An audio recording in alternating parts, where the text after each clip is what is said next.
Welcome to the channel. In this video, I finally get to try out a Kimmons Bench Chisel. Now, I know that this video is long overdue. You guys have been asking for it, and I wanted to try one for quite a while. So, Chris, huge shout out for letting me borrow this chisel. What I'm learning is that once people get their hands on these, they don't want to send them anywhere, and I understand why. So if you don't know about Kimmons chisels, from my understanding is it's just one guy in his shop with his machines making these by hand. So it's not like a Blue Spruce or a Lee Valley where they have a whole production line with multiple workers and they're just pumping out chisels.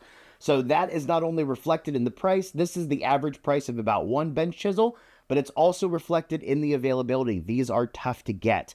I will say that the word around town about these chisels is that if money is no issue to you, these are the chisels you go for, and I am kind of agreeing.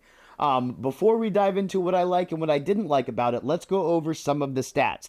So the blade is 5¼ inches long. The handle is 6 inches long with a 1/2 inch ferrule, giving it an overall length of 11 5/8. That puts it in the range of being close to the size of the Richter or the Veritas chisels. The Lee Nielsen chisels are smaller than this, and the Blue Spruce chisels are smaller than this, just to give you a little bit of an idea.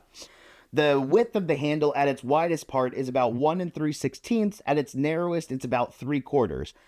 So if you have been following the channel or you know me at all, you know right off the bat that that's going to be one of my issues with this chisel is the size of the handle. And this is purely preference because I'm learning that I like a smaller chisel where I can be closer to my work. I just feel like I have more control.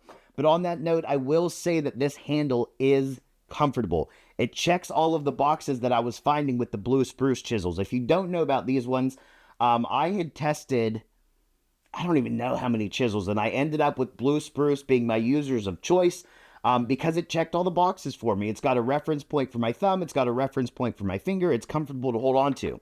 This Kimmons chisel does the same thing. It's got a reference point for my thumb. It's got a reference point for my finger, so it is comfortable to use. People with bigger hand sizes, you won't have any issue with this at all. Smaller hands, you might run into a little bit of an issue, but again, still comfortable to hold on to. I don't want you guys to take that as a knock against Kimmons. I need to pause for a moment and tell you guys about Plain Wellness. Plain Wellness is a new 501c3 nonprofit organization. Our mission is to improve mental wellness through woodworking while encouraging an inclusive community.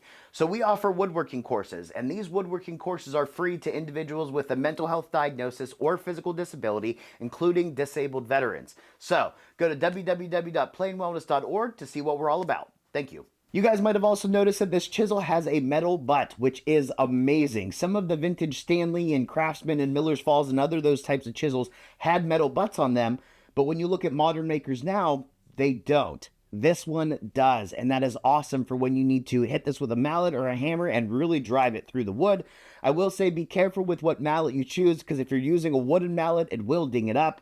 Some of my mallets, I'm okay with that. I'm fine if they get beat because they're a mallet.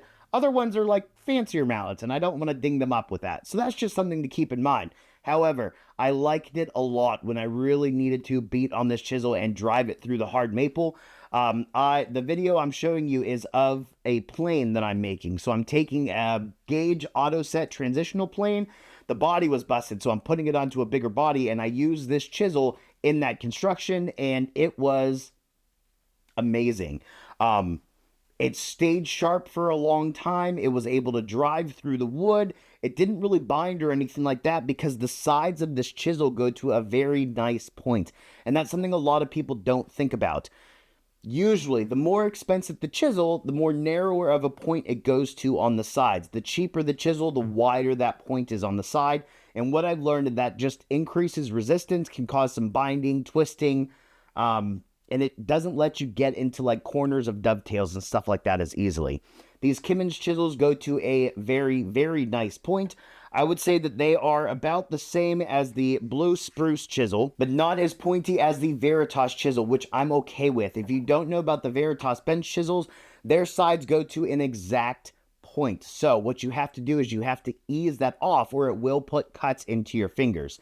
So it looks like the Kimmons chisel was machined to an exact point, and then he just eased those off for you, taking the legwork out of it, which I love. The edge retention on this chisel is, of course, amazing. What I like about it is that I didn't need to hit a stone. I could use the chisel, take it to the strop, get back to work. With some of the cheaper chisels, you have to hit the stone strop and get back to work.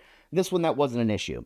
What I did find interesting, and I kind of see it as a benefit, when I was paring end grain, when it was time to strop this chisel again, it told me, because it would leave a scratch mark across the end grain surface, and that was a sign to me that I needed to hit the strop.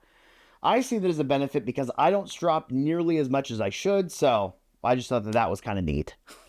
So overall, this chisel is highly impressive. If you were in that, I guess I would say tier, that money is not an issue for you and you can't afford this chisel, I'm going to highly recommend it.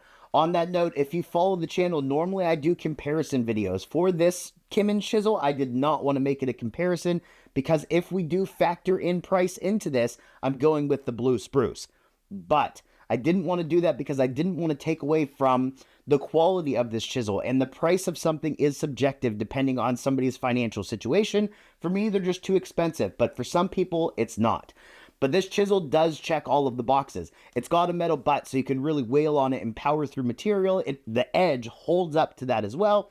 The edges of the chisel go to a very fine point. It's got a reference point for your hand. The handle is comfortable, and the back is flat. It's an amazing chisel. Personally, for me, the only thing I would change other than the price is the handle size. I would love to try one of his butt chisels because I feel a smaller handle with all of those other features would be the all-around best chisel ever if money was not an issue for me. So Chris, huge shout out again for letting me borrow this chisel. I want to keep it, but it's time to send it back. All right, I hope you guys enjoyed it. If you have any questions, any comments, anything like that, feel free to let us know down below, and have a good day.